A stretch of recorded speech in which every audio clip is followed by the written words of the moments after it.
Hello guys, and welcome back to the channel. Please do not forget to comment, like, share, and of course do subscribe or follow the page. So the Sunday World have come out and made allegations that the family of the late gospel singer Sfiso Ncwane have decided to let go of their daughter-in-law Ayanda Ncwane.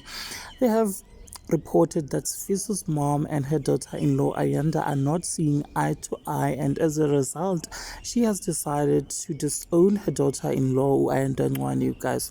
She reportedly had an exclusive interview with the Sunday World, and this is what she told them, and I quote: "As far as I'm concerned, I don't have a daughter-in-law.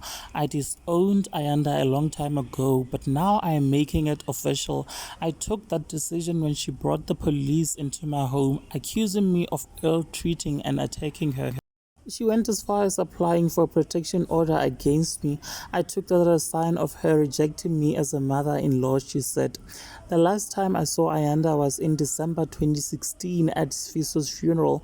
Even then, our interaction was not a pleasant one. There was too much fighting, but most importantly, I was angry because I only saw Sfiso's body for a few minutes and I didn't like what I saw. It's almost been 7 years since his death on December 5th, 2016, and I still haven't found closure. I have unanswered questions, and the only person who can answer them is seen my grandchildren for a very long time, and I miss them, but I have no access to them. I tried to reach out to Ayanda, but it proved to be impossible. I have given up now. God will deal with her. I just pray that one day she tells the world what really happened to my son."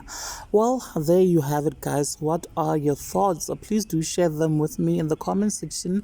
Also like, share, and subscribe or follow the page if you haven't yet done so, guys. I will definitely see you on my next video. Thank you so much for watching this one. Bye.